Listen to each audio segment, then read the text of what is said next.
Aidan O'Mahony, good morning to you. How are you? How are you doing? Welcome. Good. Nice to see you with some clothes on for a change. How are you getting on? Good. Kerry, the second best team in the country, according to Owen Sheehan's always correct power rankings. Not so brave now when there's actual other human beings in the room, Owen, I have to say. What do you mean? I haven't even said anything. Exactly. I completely stand by That's a big everything I said change. there. Completely stand by everything I said there. Kerry are the second best team in the country, as far as I could see. Are I they? said after them against Donegal. I met him in Clarny. He wasn't too confident before the Mayo game. No, I wasn't. They were out of 5 at that point. Okay. It's a bit of a run. It's a bit like the cookies in Galway later. You'll see some odds tumbling. Get on it. I think you're probably on the mark there with Kerry, just in at number 2 at the minute. I could see the big final coming in a few weeks' time. The big debate really is what happens at the weekend between Donegal and Mayo, because that essentially decides both their seasons. Donegal have a good season if they make it through this, but it's a bad season for them ultimately, a disappointing season for them if they lose this, right? If they don't go through. Yeah, I think the last the Kerry game, I think Donegal kind of said to themselves, we'll win this game, we'll go to Mayo. Now the pressure's on them. Like that, the Mayo game is a massive game. And like I think Mayo at home, like your home game is always worth 3 or 4 points to you. And I just think Mayo, like they've been kind of stopping and starting the whole way through the championship. And I just think for that game at home now, it's a huge game for them. And like every I suppose every person probably thinks that they don't have a chance. But I think it's one of those games where they're that team that will prove someone wrong. Yeah, well, I don't think they're the team to play Dublin in the semi-final. Because I suppose if you look at it, I think Kerry will beat Meath, and I think Kerry will play Tyrone. And then you're looking at the team that you want to play Dublin, and you probably want Donegal because of the system they have and the players they have and the players that are coming back. But I just think Mayo will turn them over next time. On instinct, because it's a do or die game, and that's when we see this Mayo team. Or Yeah, do you think the matchups actually work in Mayo's favour as well? It is, like, and they've been slow the whole way through, like, and I wouldn't say the matchups. I just think that the team they are, like, they're this team that kind of they play above themselves when it comes to certain games. Like even the Dublin games, like, and I've known myself in the last couple of years when I was playing, they were the one team that always played above themselves when it came to Dublin. They were a point away from the 2 All-Ireland finals, and now they're this team that I suppose everyone's writing them off. They came to Clarny, and like I remember I was saying to myself, I was saying like they has to be kicking Kerry like this. You're down in Clarny. And you're in your home ground, and there's so much being wrote about you. And I remember even talking to one before that game, and I was saying to myself, everyone was saying like that, you know, that Kerry they were young, and you know that Mayo bullied them in the league final. And I was saying, geez, there has to be a kick. Like I remember watching that game, and like there was a fierce feeling of pride, like, you know, watching them that day. And now you're looking at Mayo, and you're saying to yourself, they played Meath the last day, they kept Meath in the game. There's definitely performance in them. And There's the same kick in Mayo, basically. Plus, I think the Rochford factor as well. Everyone's talking about Stephen Rochford, that, you know, he'll know him inside out. But like, if I was a player, like, and say for instance, if Eamon Fitzmaurice was training Mayo tomorrow morning, I'd be kind of saying to myself, right, if I weren't on the team or if I was in the panel and he was involved in the coaching staff, you'd be saying to yourself, I'd play above myself now, like, because I think people look at times and they look at teams and they say, but like, I suppose revenge, whatever you want to call it, they look at teams and they say, right, Stephen Rochford will know Mayo inside out. But like, how would you know a team inside out? Because I suppose from me even looking in, you think you'd know that Mayo team inside out because the same players, you've 1 or 2 lads come back obviously, but I just think like their home and their support is like a 16th man as well, like, you know, they're massive, but no, they're a bit bitter at times. But the only caveat is they don't have a great record in recent times at home. You know, they've won 1, lost 1 so far this year, and just over the last number of years, they're not hugely confident or thrilled with the idea of. I think they'd much rather be playing Donegal in Croke Park, for example. But I'm sort of agreeing with Aidan. They've had their injury crisis much earlier. They've come to terms with it. They seem to have gotten through it, albeit they are missing still some key players. Donegal, you know, they had a couple of bad injuries. They, you know, before the Kerry game, they picked them up even, you know, since then as well, or you know, in the running. So it's just it remains to be seen what will happen. But I think if there's a big fight in it, you know, there's no more team that love the fight than Mayo. You know, it's as simple as that. It's going to be an amazing occasion, especially given one team has home advantage. It's like a Game 7 in the NBA. You win or you go home, and it's at one of the places, home venues as well. Kevin McStay in the Irish Times this morning is writing about stopping Michael Murphy, and he mentions the 2014 All-Ireland final. Joe Brawley was talking about it a couple of weeks ago. He said he put a saddle on Michael Murphy's back. I was saying, like, that's a fair job putting a saddle on Michael Murphy. But you know, he's a big player from in the last day. I think he's even harder to mark now because he goes back into full back line, and like if you're looking at your defensive structure, you're kind of saying, do I fall him down? Do I stay back? Like himself and Ryan McHugh the last day were, you know, they were just remarkable. Like, and there's some. I said at the start of the year, I thought Donegal were the team that were going to come through, and McBrearty back and stuff. And now I just think that Mayo at home, I'd be just kind of worried that it might be a step too far from, because if Donegal had their full team, like everybody available to them, even the players who stepped away, I'd make them strong favourites for this. But they don't. The injuries are just, it's that extra layer that you need of running to beat Mayo, I think. And I can see why people are trending towards Mayo. Talk to us about Michael Murphy, though, right? What were your instructions that day? What was your, and when during the week did you find out that was your job? Had it been lined up for months? I suppose from the semi-final, we played obviously the Mayo game, the two games, the famous game in Limerick and stuff. And I can remember talking to him, and he just said, look, we're going to put Kieran for forward now for the next 2 weeks, mark him in training, and you're going to be marking Michael Murphy. I remember we used to do a thing like where we'd come in the morning of the game, and I won't say it was called a promise thing, but you kind of sit down in a group and you'd say to yourself, I'm here now with the group, what are you going to do today? So you'd be asked, like, what are you going to do today? So all I said was, I'm going to mark Michael Murphy, I'm going to mark Michael Murphy, I'm going to mark Michael Murphy. It's like 3 promises. And I can remember that game. I can remember a lot of the articles saying he was unmarkable, you know, that Kerry had no one to mark him. So you'd read that? Yeah, but like it fed rightly into me as well. Like, and like I was 35 years of age at the time, like, so there was no pressure on me.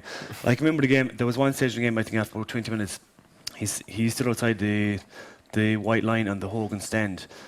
And I said, he's trying to kind of screw my mind here, like, and I said, will I stay, will I go? I just stood beside him. And I just, the whole game, I just stayed beside him and just forgot about everything else. Now, obviously, I think he gave the ball, was a bit McFadden near the end and they hit the post. But like, I just forgot about everything else. And that was the whole game plan. It was like, no ball. Forget. Well, I obviously was playing the ball the whole time. Well, I think Joe Brawley didn't agree. But that's all I did. And I obviously saw it that day that himself and Colin O'Rourke were having the chat about it. And he was saying, he put a saddle on him. But like, you don't put a saddle on a fella. Like, when you're a man marker in a game or you're playing defensively, you're kind of saying, right, go out there, mark your man. That's what you do. You forget about the ball. You just mark him. Would you have done that with the role that he's playing now?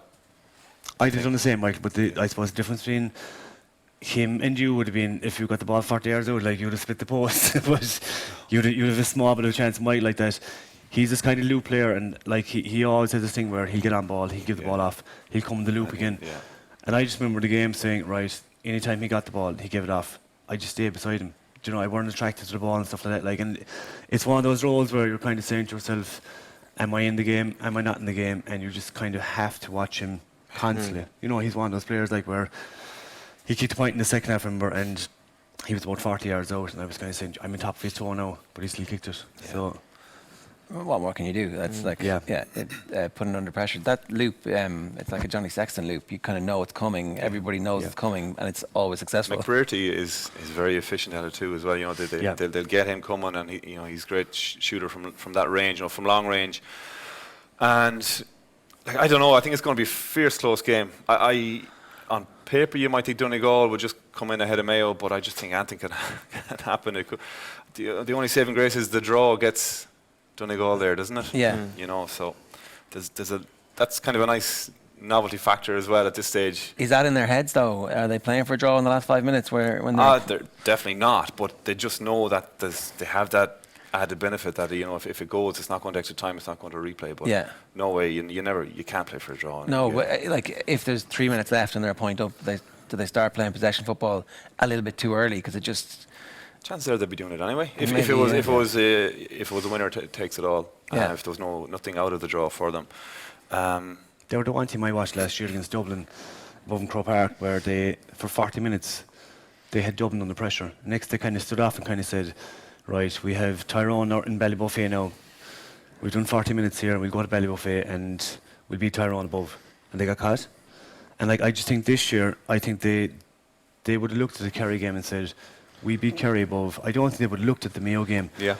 I just think now they'll probably look at the Mayo game saying to themselves, you're going to Castlebar, it's a very tough game, lads. And I genuinely mean that. I would have said at the start of the year, Dublin were number 1, Donegal were number 2. And now I just think that Mayo have been wrote off so much.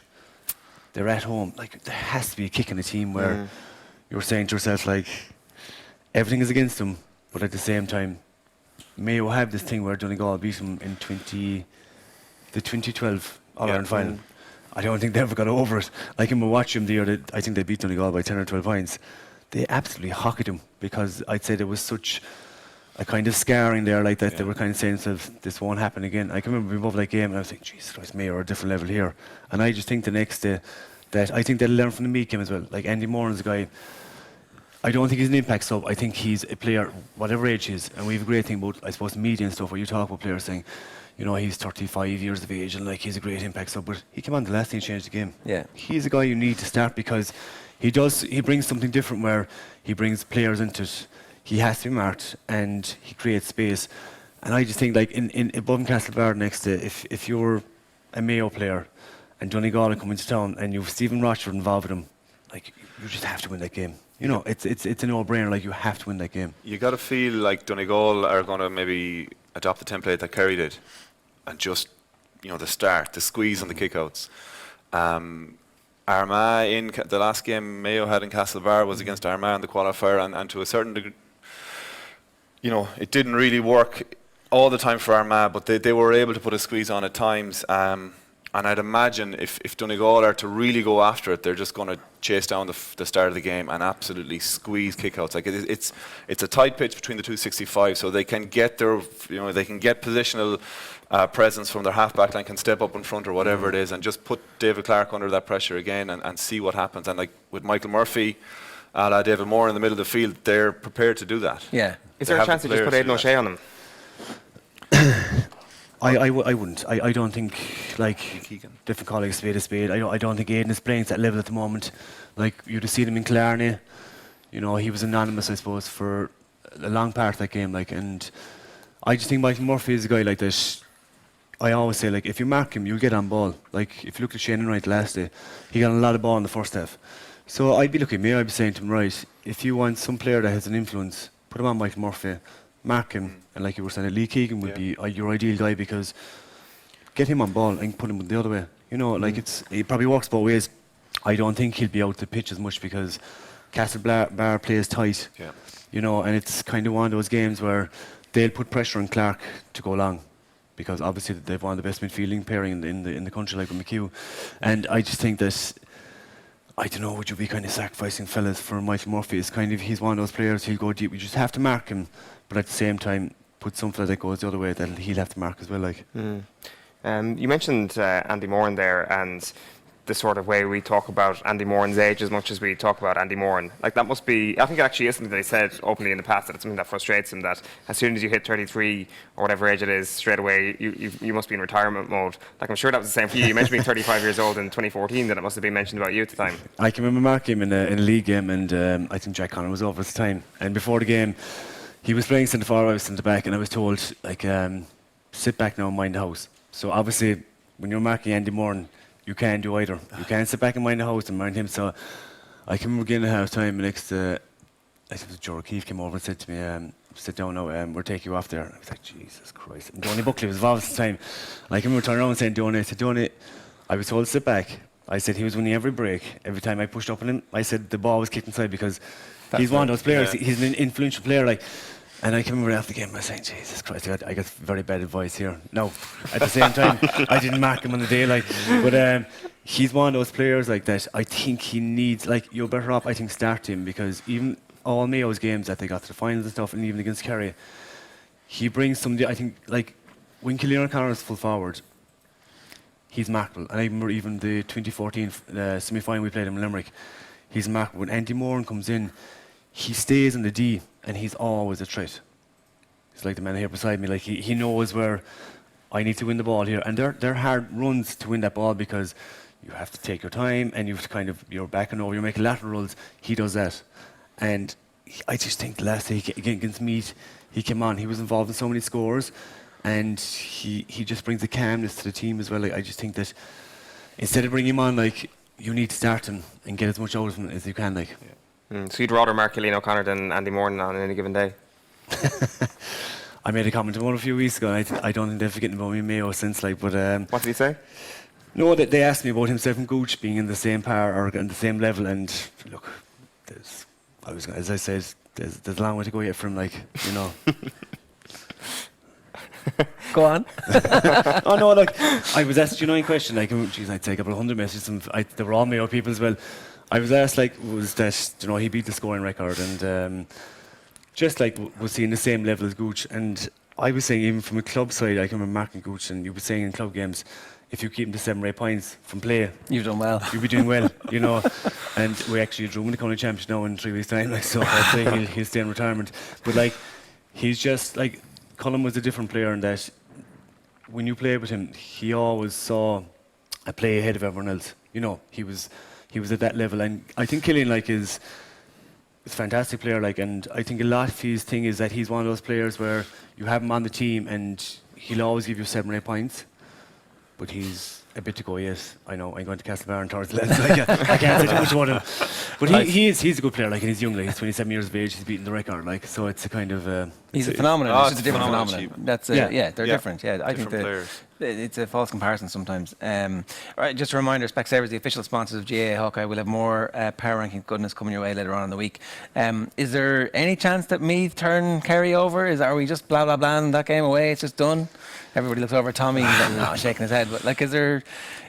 Like, there isn't really. There shouldn't be an ambush. But this game isn't in Kerry, and it will be one last kick for this Meath team. It kind of is that dangerous game, when you're through a little bit now, and Galway got caught rotten with it here, for example, last year, 2 from 2, and then Monaghan came to town and went to town on Galway essentially that day, Yeah. So it's just the mentality of it now. I don't expect for 1 second the Kerry mentality will be allowed dip, especially with the semi-finals coming so fast.